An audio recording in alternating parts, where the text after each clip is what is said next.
हाय, ये है solid states का पार्ट 1.3 और इसमें हम लोग पढ़ेंगे क्रिस्टल सिस्टम्स और number of atoms in a unit cell के बारे में। तो हम लोग अब प्रिमिटिव सेल के टाइप्स पढ़ते हैं। अब प्रिमिटिव सेल क्या है? प्रिमिटिव सेल वो है कि जहां पर जो भी कॉन्स्टिट्यूएंट एटम्स, मॉलिक्यूल या आयंस होते हैं वो कोने पे होते हैं, ठीक है, उसको हम प्रिमिटिव सेल कहते हैं। अब प्रिमिटिव सेल के टाइप्स मतलब क्या है? मतलब पूरी वर्ल्ड में जितने भी क्रिस्टल सॉलिड्स एग्जिस्ट करते हैं वो सब इसी प्रिमिटिव के अंदर आते हैं। मतलब उनका जो बेसिक स्ट्रक्चर है वो ये 7 प्रिमिटिव टाइप में आएगा, ठीक है। एक बार मैं लिखता हूँ और इसका एक्सप्लेनेशन देता हूँ। पहले एक बार मैं लिख लेता हूँ इस चीज को। तो ये है प्रिमिटिव, ठीक है। तो प्रिमिटिव के 7 types of primitive unit cell होता है। मतलब जो यूनिट सेल हर कोने में होते हैं, एटम, मॉलिक्यूल से जो भी है आयंस, उसके 7 टाइप्स होते हैं। उस 7 के अलावा और कोई भी टाइप नहीं होगा। मतलब जो बेसिक होता है उतना ही होगा। और उन 7 के अंदर 7 सेंटर्ड होंगे। सेंटर्ड अभी जैसे हमने पढ़ा था, मतलब ये 7 तो बेसिक स्ट्रक्चर होगा सबका और उसमें 7 सेंटर्ड होंगे। या तो बीसीसी हो सकते हैं, या फिर एफसीसी हो सकते हैं, या फिर एंड सेंटर्ड हो सकते हैं। तो इन टोटल हमारे पास 14 होते हैं, 14। ये क्यों होते हैं 14 ये अभी मैं बताऊंगा, और उस आदमी का भी नाम बताऊंगा जिसने ये चीजें डिस्कवर की थी। तो सबसे पहले हम क्या पढ़ेंगे? 7 बेसिक प्रिमिटिव वाला, ठीक है, ये पढ़ेंगे। और इसके लिए एक टेबल है, इस टेबल को गौर से देखना मैं कैसे बना रहा हूं इस टेबल को, क्योंकि बहुत ज्यादा कंफ्यूजन होती है। अलग अलग बुक्स में देखोगे तुम तो अलग अलग तरीके से बनाए होते हैं। इन्हें हम क्रिस्टल सिस्टम्स बोलते हैं। ये 7 types of primitive unit cell होते हैं। सिस्टम, क्रिस्टल सिस्टम क्यों बोलते हैं? जितने भी क्रिस्टल एग्जिस्ट करते हैं इसी सिस्टम के अंडर आते हैं। एक सिस्टम में 7 डिफरेंट टाइप का, इसके अंदर जितने भी क्रिस्टल वर्ल्ड के इसी सिस्टम के अंदर आएंगे। बस इसमें वेरिएशन क्या होगा? एक बॉडी सेंटर्ड या एंड सेंटर्ड या फेस सेंटर्ड, ये वेरिएशन होगा। तो ये देखो एक बार मैं कैसे बना रहा हूं इस चीज को, और मिस मत करना है। एक भी बीट मिस हुई तो तुम भूल जाओगे कि कहाँ क्या कर रहा हूं मैं, ठीक है। एक बार देखो इसको। तो ये है मेरा क्रिस्टल सिस्टम।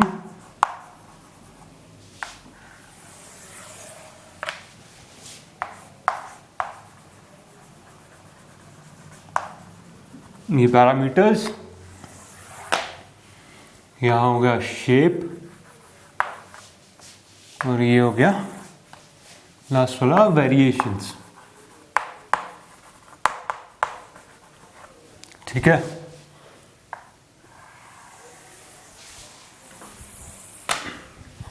अगर मैं क्रिस्टल सिस्टम की बात करूं, हमने क्या कहा? 7 क्रिस्टल सिस्टम होते हैं। तो हम क्रिस्टल सिस्टम पहले नाम लिख लेते हैं, क्यूबिक, या फिर ऐसे करते हैं, एक एक स्टेप वाइज करते हैं, नाम रहने दो, ठीक है। अब ये स्टार्ट करने से पहले मैं बताना चाहूंगा एक कन्वेंशन। इस कन्वेंशन को याद रखो, जो हमने यूनिट सेल डिफाइन करते हुए एक कन्वेंशन डिफाइन की थी, सेम कन्वेंशन ये है। तो कन्वेंशन क्या है कि हम जब भी ड्रॉ करेंगे तो हमारा ये बेस वाला होगा, ठीक है, ये मैंने ऐसा बना दिया स्ट्रक्चर, ऐसा यूनिट सेल होगा। बस इस यूनिट सेल में एंगल्स वेरी करेंगे या फिर लेंथ वेरी करेगी, लेकिन इसका नोटेशन सेम रहेगा हर जगह। तो जो बैक वाली साइड है ये रहेगी ए, ये जो बाहर को आ रही है ये बी, और जो ऊपर को जा रही है सी। और सेम उसके कॉरेस्पॉन्डिंग एंगल्स जो भी हमने अल्फा बीटा किए थे कि ए और सी के बीच में क्या होगा? बीटा होगा। बी और सी के, ये लिख देता हूं मैं, बीटा, मतलब बी और सी के बीच में अल्फा, और ए और बी के बीच में गामा। मतलब बेसिक चीज ये कन्वेंशन है, इसी से पूरा ये चीज चलेगा, याद रखना है हमेशा। तो अब क्यूबिक बना रहा हूं, तो क्यूबिक के लिए पैरामीटर्स क्या होंगे मेरे? क्यूबिक के लिए पैरामीटर्स है मेरे A equals B equals C, alpha equals beta equals gamma equals 90 degree. अब ये स्ट्रक्चर मैं ऐसा ही बनाऊंगा, जो मेरे पैरामीटर्स है उस बेसिस पे मैं प्रिमिटिव यूनिट सेल बना रहा हूं। अब इसका क्या होगा? ये मैंने पहले सी बना लिया, कुछ भी तुम बना सकते हो, सी बना लो या बी बना लो, जो भी बनाना है। तो ये पीछे वाली साइड बना रहा हूं मैं, ये हो गया मेरा ए, एज पर इस कन्वेंशन के ये हो गया मेरा सी और ये है मेरा बी। मैं इसको कंप्लीट करता हूं, ये बन गया मेरा क्यूबिक। ठीक है, क्यूबिक यूनिट सेल, वो भी प्रिमिटिव है ये, इसमें साइड में और किसी में नहीं है। इस पे वेरिएशंस हम बाद में देखेंगे इनके। ठीक है, अब सेकंड आ जाते हैं हम लोग टेट्रागोनल। अभी ये नोट करो और इसके बाद फिर मैं बताऊंगा कि इसको इजीली कैसे रिमेंबर कर सकते हो। अब ये है, इसमें क्या आ जाएगा, बस देखते जाओ मैं क्या कर रहा हूं और उसके बाद तुम्हें आइडिया खुद आइडिया लग जाएगा कि एक्चुअली में होता कैसे है। तो A equals B is not equal to C, alpha equals beta equals gamma equals 90 degree. अब इसको मैं डायग्राम बनाऊंगा सेम। अब मैं टेक्निक क्या यूज कर रहा हूं, मैंने पहले सी बना दिया, सी लंबा बनाया क्योंकि मेरे को A और B के इक्वल नहीं होने चाहिए लोग, तो मैं सी बनाया और मैंने यहां पर ये बना दिया A which is not equal to C, लंबा A छोटा है ना सी से। अब ये मैंने यहां पर B बनाया, बाहर को आ रहे हैं, तो B और A इक्वल है। दोबारा से बना देता हूं, B और A इक्वल है। अब मैं इसको पूरा कर रहा हूं तो डायग्राम बन रही है ऐसी। ठीक है, और अल्फा बीटा गामा सारे 90 डिग्री के equal. Alpha beta gamma convention याद रखो, ए और सी के बीच में क्या आ रहा है, बीटा, ऐसे करके ये अपने आप एंगल तुम्हें आ जाएंगे, ये चीज है। ठीक है, अब उसके बाद तीसरा आ जाता है मेरा, तीसरा आ जाता है टेट्रागोनल के बाद ऑर्थोरोम्बिक। ऑर्थोरोम्बिक में क्या होता है, कोई भी साइड इक्वल नहीं होती और alpha equals beta equals gamma equals 90 degree.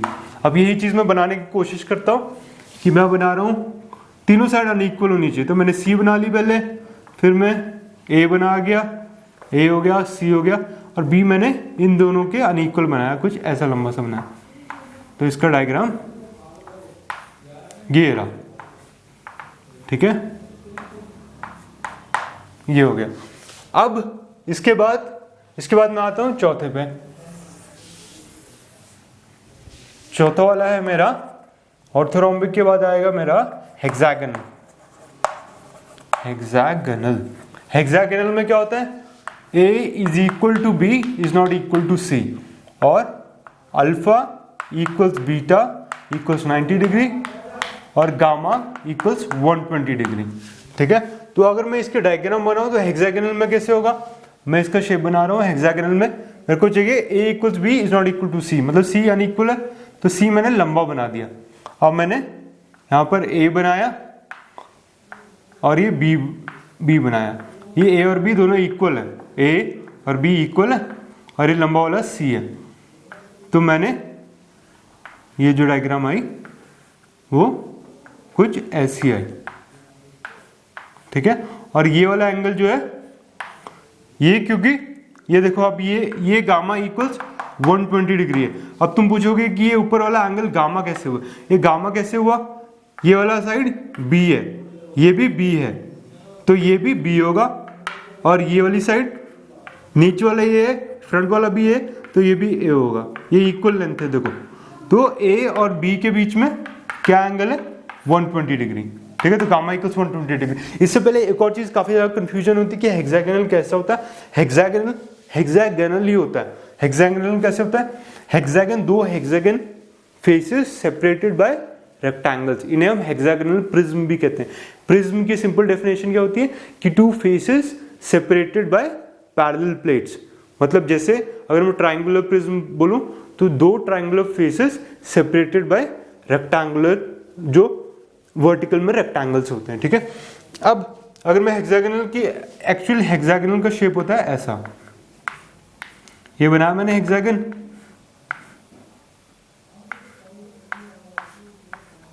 ये होता है। अब यहां से यहां कैसे पहुंचते हम लोग, ये देखो, मैंने यहां हेक्सागन के बीच में, इस हेक्सागन के बीच में, एग्जैक्ट बीच में एक पॉइंट लगाया, और मैं इस हेक्सागन को कितने पार्ट्स में डिवाइड कर सकता हूं, ये देखो, यहां से ये किया, और फिर उसके बाद ये 3 मैंने ड्रॉ किए। अब ये जो तीनों पार्ट्स आ रहे हैं, ये तीनों, ये वाला पार्ट आ रहा है, तो ये हेक्सागन से, क्योंकि मैं हेक्सागन को और स्मॉलर यूनिट में डिवाइड कर सकता हूँ, तो हमने यूनिट सेल क्या बोले थे, यूनिट सेल जो स्मॉलेस्ट पोर्शन होंगे क्रिस्टल लैटिस के, तो इसका और स्मॉलर में जा सकता है, तभी ये स्ट्रक्चर है। तो गामा इक्वल्स 120 डिग्री, ठीक है, कोई इशू नहीं होना चाहिए इसमें। अब उसके बाद चौथे हेक्सागन के बाद मेरे पास आता है, हेक्सागन के बाद मेरे पास आता है ट्राइगोनल। ट्राइगोनल बोलता हूं इसको, या फिर मैं रोम्बोहीड्रल भी बोलता हूं, रोम्बोहीड्रल, ठीक है, रोम्बोहीड्रल एच ओ होता है रोम्बोहीड्रल। तो रोम्बोहीड्रल में क्या होता है, रोम्बोहीड्रल में A equals B equals C होता है, but alpha equals beta equals gamma होके ये 90 डिग्री के इक्वल नहीं होता, ठीक है, ये चीज समझ में आ गई तुम्हें। अब इसे रोम्बोहीड्रल क्यों बोलते हैं, मैं इसको स्ट्रक्चर एक बार बनाता हूँ, तुम लोगों को क्लियर हो जाएगा। फिर अब इसका स्ट्रक्चर कुछ ऐसा बनेगा, देखो कैसे बन रहा है, ये टेक्निक देखो इसी हिसाब से, ताकि इजी होगा। तरीके बहुत हैं कि ओरिएंटेशन, अलग बुक में थोड़ी सी अलग डायग्राम दिखेगी तुम्हें, क्यों, क्योंकि उसे एक अलग ओरिएंटेशन से देख के बता रहे वो लोग, अलग ओरिएंटेशन से, लेकिन ये ओरिएंटेशन क्लियर ओरिएंटेशन है, इससे तुम्हें ज्यादा क्लैरिटी आएगी। तो मैंने क्या किया, सी को थोड़ा सा टेढ़ा बना दिया। अब मेरे को सी और ए को इक्वल बनाना है, मैंने सी और ए को इक्वल बनाया, ये हो गया मेरा। अब मेरे को बी बनाना है, अभी तीनों साइड इक्वल होगी। अब देखो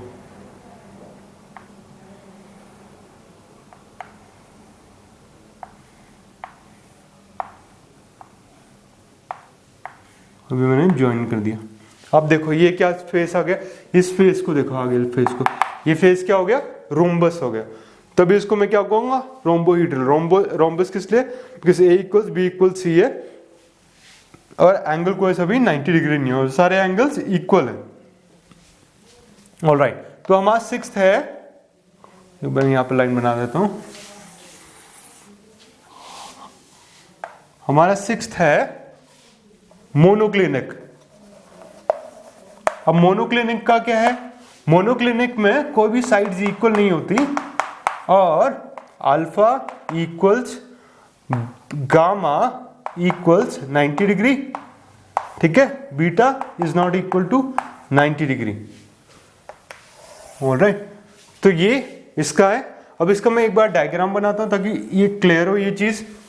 यहां पर मैंने एंगल्स तुम लोगों को पता हो जाने चाहिए, एंगल जैसे ए बी और ए सी के बीच में क्या अल्फा बीटा गामा, वो हमें पता है उस कन्वेंशन से। तो बाकी तुम लोग खुद इस पे थोड़ा सा वर्कआउट करो, ये इजी है, सबका सब इजी है, ठीक है। यहाँ मैंने गामा इसलिए लिखा है क्योंकि थोड़ा सा डिफरेंट एंगल होगा, 120 डिग्री।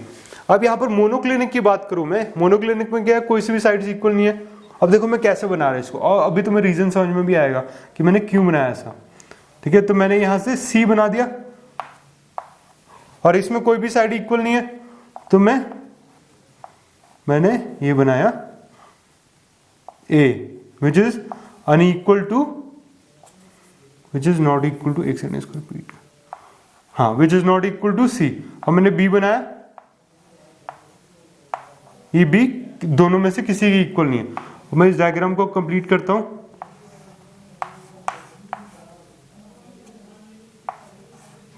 ये देखो, ये मैंने डायग्राम कंप्लीट की, ए बी सी आ गया, ठीक है।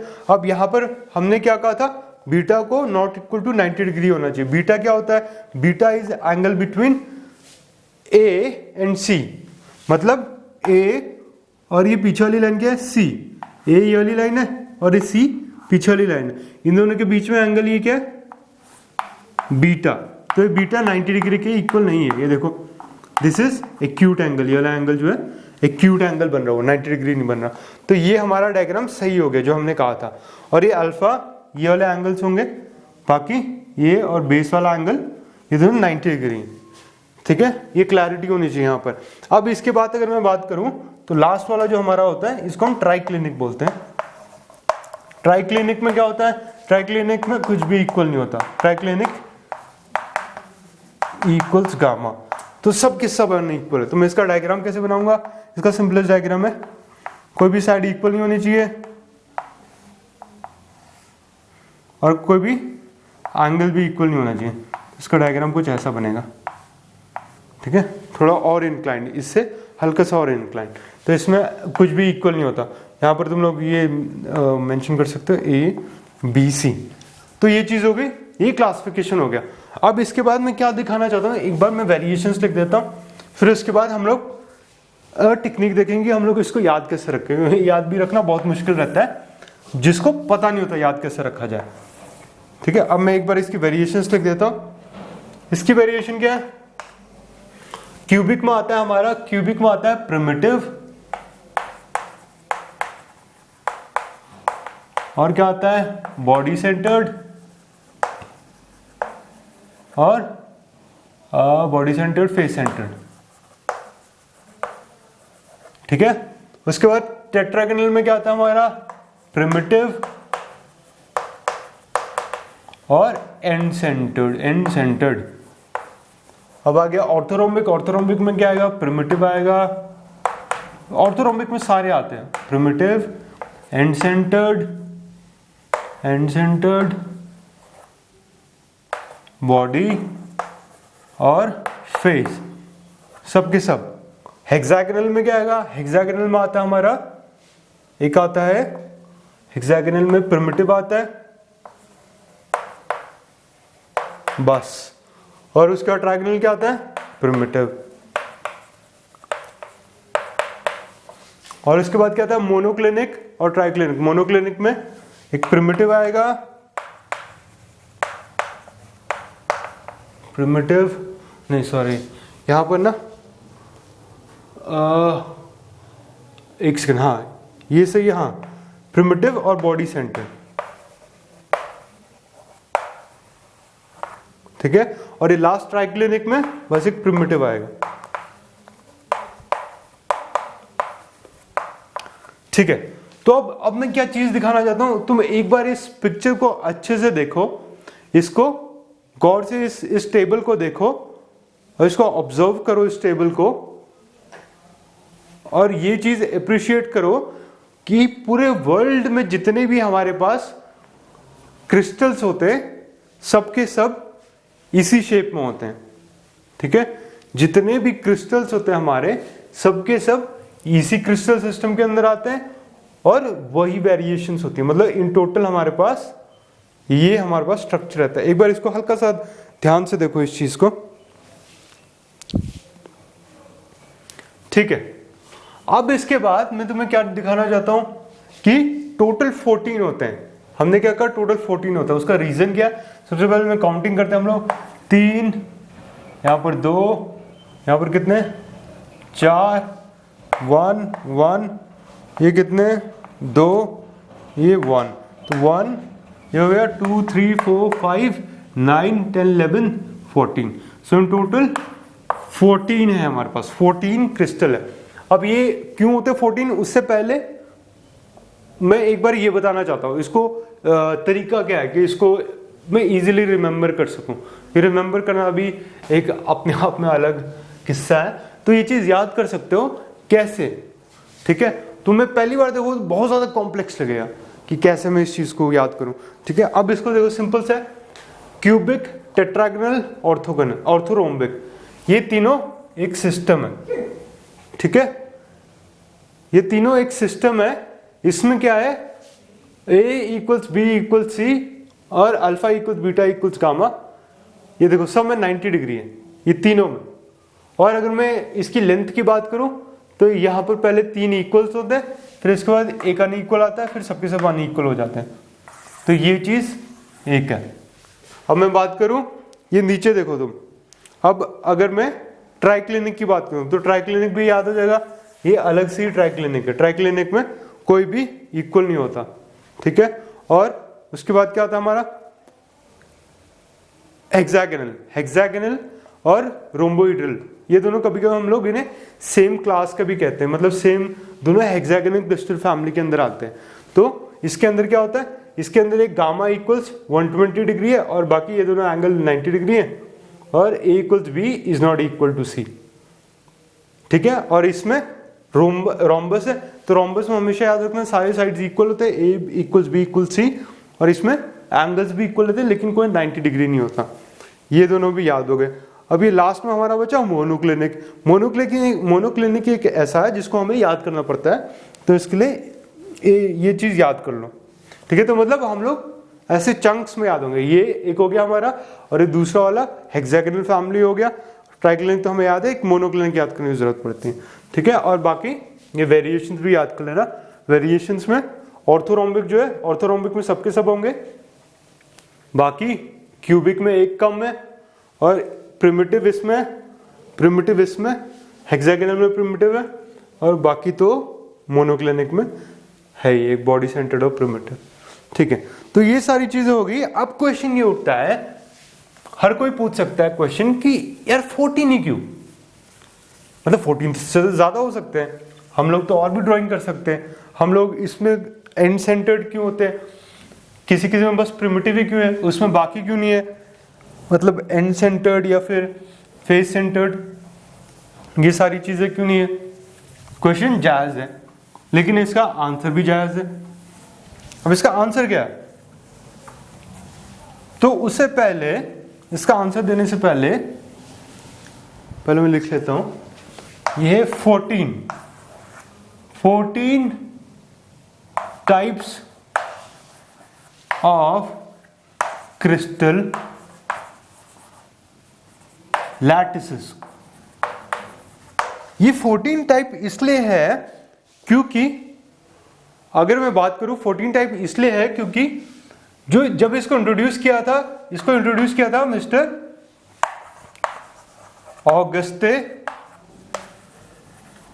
ब्राविया ने, इन्होंने इंट्रोड्यूस किया था, और इन्होंने इंट्रोड्यूस किया था इन 1848, इन्होंने ये चीज इंट्रोड्यूस किया था, ओनली 14 टाइप।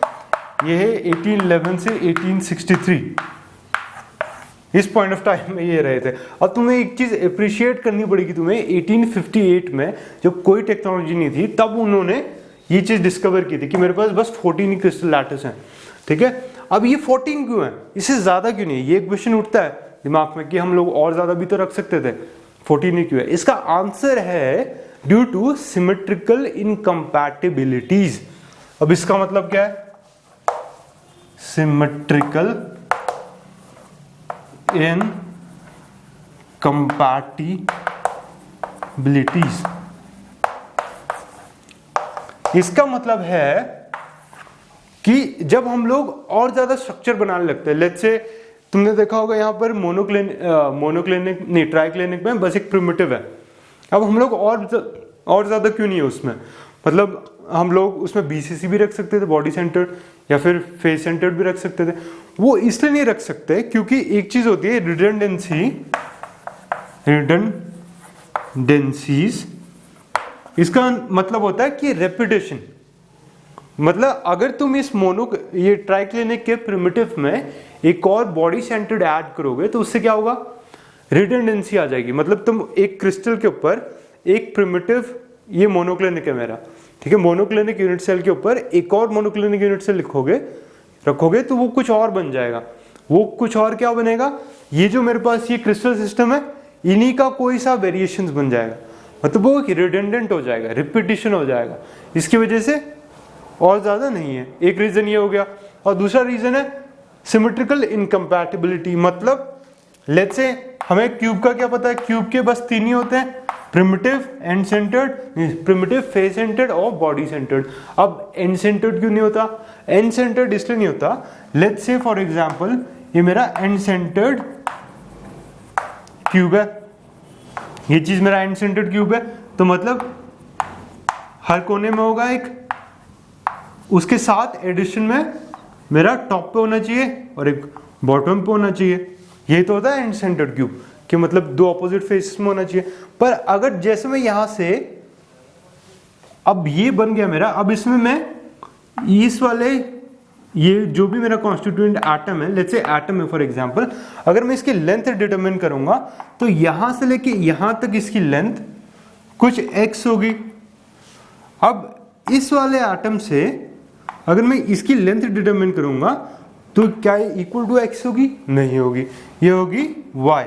तो जहां पर x is not equal to y होगा, मतलब अगर जो भी एटम है इसका डिस्टेंस अनइक्वल हो जाएगा तो सिमेट्रिकल इनकम्पैटिबिलिटीज आ जाएंगी, मतलब सिमेट्री नहीं है। क्यों सिमेट्री नहीं है? फॉर एग्जांपल अगर मैं बीसीसी की बात करूं तो बीसीसी में कोने पे है और एक एटम बीच में है। अब इस एटम का हर एक कॉर्नर से डिस्टेंस इक्वल है, जो कि इसमें नहीं है, तभी ये बीसीसी हम अप्रूव करते हैं, एन स्टैंडर्ड अप्रूव्ड नहीं होता। परफेक्ट देन, तो ये हमारी चीजें हो गई है। अब इसके बाद तो ये रीजन है हमारे पास 14 ही होता है, 14 से ज्यादा नहीं होते, ठीक है। ये मिस्टर ऑगस्ते ब्रावे, ये फ्रेंच नेम है, ब्रावियास नहीं है, ये ब्रावे है, ठीक है, इसको हमेशा याद रखना। तो ये इन्होंने सोचो, हमें अप्रिशिएट करना चाहिए कि जब कोई टेक्नोलॉजी नहीं थी, कोई क्रिस्टलोग्राफी नहीं था, तब इन्होंने ये चीज डिटरमिन की थी 14, बस 14 ही हो सकते हैं। अब सोचो 300 साल हो गए ऑलमोस्ट, ये 400 लगा लो, नहीं 300 कुछ लगा लो, तो 300 साल हो गए तब भी ये चीज हमारी ट्रू है। सोचो इतने साल पहले इन्होंने बिना टेक्नोलॉजी की प्रेडिक्शन की थी। That's the beauty of science. Prediction value इतनी ज्यादा सही है कि मतलब सिवाय अप्रिशिएट करने के और कुछ कर ही नहीं सकते हम लोग। It's so beautiful. अब हम लोग आते हैं लास्ट टॉपिक है जो हमारा, जो हम डिस्कस करना चाह रहे हैं, वो है number of atoms in a unit cell, ठीक है।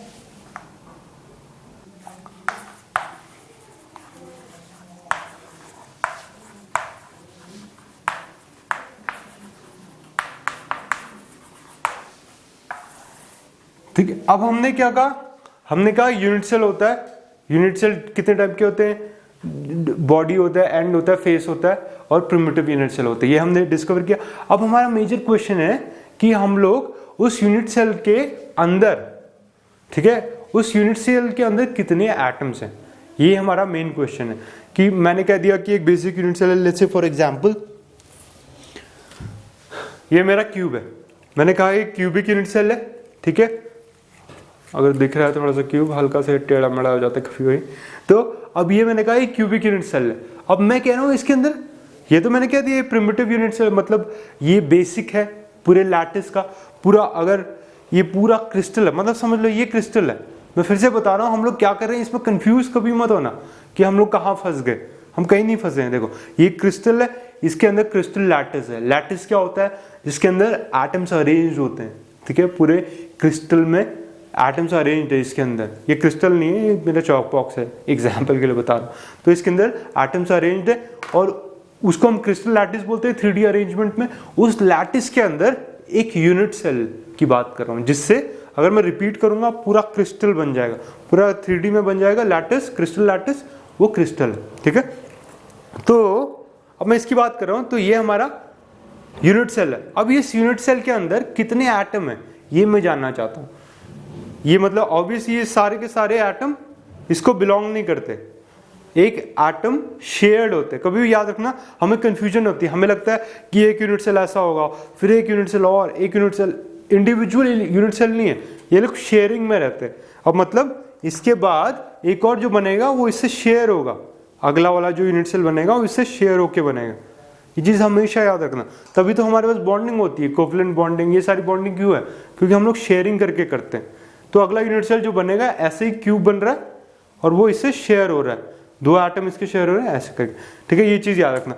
अब तो फिर हमें क्या ये डिटरमिन करना है कि इस क्यूब को कितने एटम मिल रहे हैं, या फिर कितने मॉलिक्यूल मिल रहे हैं, या फिर कितने आयंस मिल रहे हैं, जब इसका कॉन्स्टिट्यूएंट।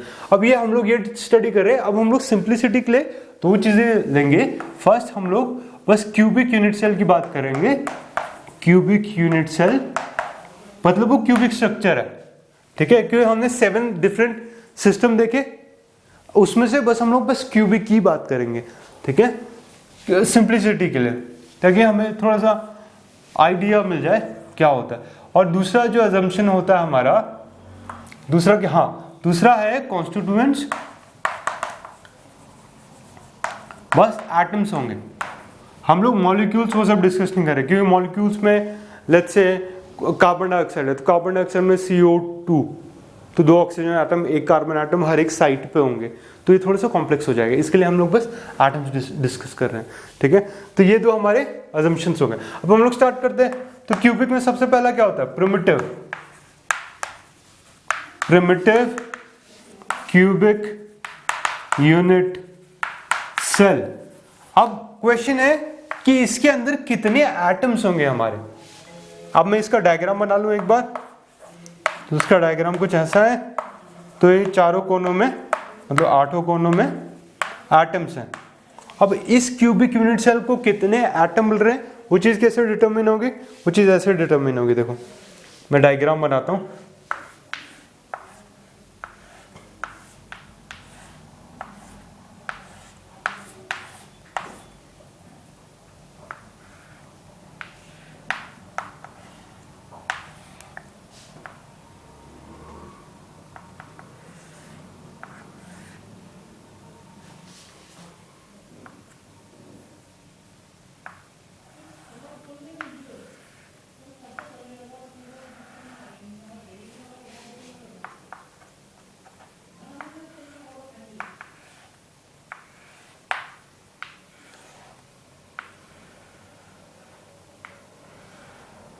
ठीक है, तो ये है डायग्राम।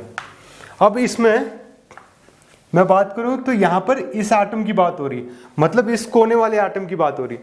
तो अगर मैं इसकी बात करूं तो इसमें तुम देखोगे ये वाला एटम है, ये 8 यूनिट सेल से 4 ऊपर, मतलब क्या है? मतलब अगर मैं इस एटम की बात कर रहा हूं, इस एटम की बात कर रहा हूं, तो ये एटम एक तो इस लेयर में आएगा, एक नीचे वाली लेयर में यूनिट सेल आएंगे। मतलब इस एटम की बात, एक यूनिट सेल इधर आ जाएगा, एक यूनिट सेल आगे आएगा, एक यूनिट सेल इस साइड को आएगा, जो कि इस डायग्राम में दिख रहा है। तो यहाँ पर ये जो है इसका एक आगे यूनिट सेल है, एक इधर, एक ये और एक अपना। तो ये 4 ऊपर है और वैसे 4 नीचे है। तो मतलब एक यूनिट सेल को, एक एटम को कितने लोग शेयर कर रहे हैं? 8 यूनिट सेल शेयर कर रहे हैं। मतलब एक यूनिट सेल के हिस्से में कितना आएगा? बस 1/8 ही आएगा। तो 1/8 आएगा क्योंकि 4 ऊपर है, 4 नीचे यूनिट सेल है। ये चीज हमें 3D में पता चल गई, कैसे हम एक्सप्लेन करना चाह रहे हैं। अब इस यूनिट सेल की बात हो रही है, तो इसके कितने कॉर्नर है? 8 कॉर्नर है, क्योंकि 1/8 ही एटम का हिस्सा आ रहा है ना इसके अंदर। तो 8 कॉर्नर है, तो टोटल कितने एटम आए मेरे पास? 1 एटम पर यूनिट सेल। ठीक है, तो ये चीज याद रखना। मैं इसको जरा सा एक बार डायग्रामेटिकली दिखाता हूं तुम्हें, मॉडल वाइज कैसे दिखते हैं। तो ये रहा, ये देखो, ये हमारा यूनिट सेल है प्रिमिटिव, इसमें कोने कोने में, इसको हम स्पेस फिलिंग मॉडल भी बोलते हैं। मैंने तुम्हें इनिशियली बताया था ना कि इसमें बॉन्ड्स ऐसे डंडिया टाइप की नहीं होती जो हम डायग्रामेटिकली दिखाते, कुछ ऐसे इस टाइप का। एक क्लोजर, थोड़ा सा closure to the actual model जैसा होता है, कि एटम के इलेक्ट्रॉन क्लाउड्स होते हैं, वो ऐसे होते हैं। ठीक है, तो बस कोने में एटम और बीच में कहीं नहीं है, देखो बस कोने में। तो ये प्रिमिटिव है। तो इस एटम की बात हो रही है, इस एटम को एक यहाँ पर, एक एडिशनल यहाँ आएगा, ठीक है, एक ऊपर एक नीचे, तो मतलब 4 नीचे वाली में आ जाएंगे, 4 ऊपर वाली में आ जाएंगे, तो इसको 1/8 होगा। ये हो गया, ठीक है, ये हो गया। अब देखो, अब हम लोग अगले में जा रहे हैं। ये चीज याद रखना, 1/8 होता है प्रिमिटिव का। अब देखो, अब हम लोग बीसीसी में जाते हैं। बीसीसी में क्या होता है? बीसीसी में बॉडी सेंटर्ड क्यूब बोलते हैं हम इसे, body centred cube. Body centred cube में क्या होता है? कोने में तो होगा, साथ में बॉडी के बीच में भी होगा। कोने में है, बॉडी के बीच में भी है। अब इसका हम लोग कैसे ड्रॉ करेंगे? कितने एटम्स आएंगे? तो ये तो आ गया हमें 1/8 × 8, ये तो प्रिमिटिव क्यूबिक यूनिट सेल के आगे, और एक बीच में, बॉडी के बीच में भी होगा, तो यानी कि +1 equals 2 atoms per unit cell. ठीक है, ये 2 आएगा इसका आंसर। ठीक है, तो तुम समझ जाओ ये चीज हो क्या रही है। यहाँ पर कोई कॉम्प्लेक्स चीज नहीं हो रही है, इजी चीज है। बस थोड़ा सा अंडरस्टैंडिंग चाहिए हमें कि एक्चुअली हो क्या रहा है और मैं कर क्या रहा हूँ। ये चीज हमेशा याद रखना कि मैं कर क्या रहा हूँ। ये चीज सॉलिड के अंदर होती है, क्रिस्टलाइन सॉलिड के अंदर होती है, जो भी हम लोग यहाँ पर पढ़ रहे हैं। अब लास्ट है हमारा फेस सेंटर्ड। फेस सेंटर्ड में क्या है, कोने में तो है, साथ में ये सब कोने में, साथ में हर एक फेस पे, ठीक है, ऊपर नीचे आगे पीछे राइट लेफ्ट। तो कितने फेस होते हैं हमारे, 6 फेस होते हैं। तो और ये देखो ये कितना शेयरिंग होगा यहाँ पर। अब जैसे एक और क्यूबिक यूनिट सेल होगा तो इस एटम को कितने लोगों ने शेयर किया होगा। देखो मैं तुम्हें बताता हूँ क्या कहना चाह रहा हूँ मैं। ये क्या हमारा फेस सेंटर्ड है ना, तो ये है, ये देखो, तो तुम ये देखो ये एटम जो बीच वाला है ये हर एक फेस पे है ना, ये देखो हर एक फेस पे है जो हमारा एटम है, ये ऊपर नीचे सारे फेसेस पे। तो इसके यहाँ एक और यूनिट सेल आएगा, तो इस एटम को कितने लोग शेयर करेंगे, 2 यूनिट सेल शेयर करेंगे, ठीक है। ज़्यादा कॉम्प्लेक्स चीज़ नहीं है, थोड़ा सा विजुअलाइजेशन का खेल है पूरा। तो इस एटम को 2 लोग शेयर करेंगे, सेम ऊपर वाले एटम को भी 2 लोग शेयर करेंगे, नीचे वाले। तो और कितने फेस, तो मतलब एक एटम में 1/2 कंट्रीब्यूशन है इस एटम का मेरे यूनिट सेल में। अगर मैं अपने यूनिट सेल की बात कर रहा हूँ तो हाफ कंट्रीब्यूशन, और कितने फेसेस है मेरे पास, 6 फेसेस हैं। तो टोटल कितना है, 3 एटम्स, ये आ गए 3 एटम्स। और हमारे 1/8 इंटू 8 तो है, ये पहला प्रिमिटिव वाला है, तो ये 1 एटम आ गए। तो टोटल कितने आ गए, 4 एटम्स पर यूनिट सेल। ये चीज याद हो गई, ये चीज हमेशा याद रखो, ये इंपॉर्टेंट चीज है और इजी भी है बहुत ज्यादा। और एक बस एक लास्ट चीज मैं इसमें बताता हूँ, ये लास्ट टॉपिक है इसमें, इस पार्ट में। तो लास्ट चीज है एफसीसी और बीसीसी। बीसीसी का एक बार स्ट्रक्चर दिखाता हूं तुम्हें। ये देखो बीसीसी ऐसा होता है, जैसे मैंने बताया था कि कोने में तो होगा, साथ में उसके साथ एक बॉडी के सेंटर में भी है। ये हमारा बीसीसी है, देखो स्ट्रक्चर, ठीक है। ये हमारा बीसीसी हो गया। अब हाँ, एफसीसी की बात कर रहा था, तो एफसीसी क्योंकि फेसेस पे होता है और बीसीसी में बॉडी के सेंटर में होता है, और इसमें क्या होता है, फेसेस में होता है, जो एक्स्ट्रा हमारा होता है, ठीक है। तो एफसीसी जो है ज्यादा इजीली हम लोग इसको मोल्ड कर सकते हैं, मतलब इजीली मोल्ड हो सकता है। जैसे कि हमारे मेटल्स हो गए, कॉपर, आयरन, निकल, ये हम लोग मोल्ड कर सकते हैं, तो ये एफसीसी हो गए। बीसीसी इनके कंपैरिजन में थोड़े हार्डर होते हैं और मुश्किल होते हैं टू मोल्ड, ये चीज याद रखना हमेशा, एफसीसी और बीसीसी में डिफरेंस, ठीक है। और हमने एंड सेंटर्ड क्यों नहीं पढ़ा क्यूब में, क्योंकि क्यूब में एंड सेंटर्ड होता ही नहीं है, हमने वो चीज पहले पढ़ चुके हैं, ठीक है। फिर तो अब ये चीजें तो हमने पढ़ ली, आज के पार्ट में ये हमने बेसिक चीजें पढ़ी, सारा क्रिस्टल क्या होता है, सारी चीजें क्या होती हैं। अगले पार्ट में हम लोग पढ़ेंगे कि हम लोग पैकिंग कैसे करते हैं, मतलब पूरे सॉलिड में सारी चीजें कैसे बन जाती हैं, कि हम लोग कैसे पैक करते हैं, और उसके बीच में वॉइड्स कैसे होते हैं, वॉइड्स क्या होते हैं, एम्प्टी स्पेसेस। फिर उसके बाद हम लोग पढ़ेंगे कि डिफेक्ट्स क्या होते हैं एक सॉलिड के अंदर, ठीक है। डिफेक्ट्स मतलब कोई भी सॉलिड इतना परफेक्ट नहीं होता, जैसे हम लोगों ने यहाँ क्रिस्टल्स को स्टडी किया, कुछ डिफेक्ट्स होते हैं, जैसे कई में एटम्स मिसिंग होते हैं या फिर कोई और डिफेक्ट्स होते हैं। तो ये सारी चीज़ें हम पढ़ेंगे, ठीक है। तो जाने से पहले मैं कुछ थॉट्स लिखता हूँ, ठीक है, एजुकेशन सिस्टम के बारे में, थोड़ा सा हम लोग जो पढ़ते हैं आसपास साइंस के बारे में, तो वो चीज़ मैं पढ़ के सुनाता हूँ।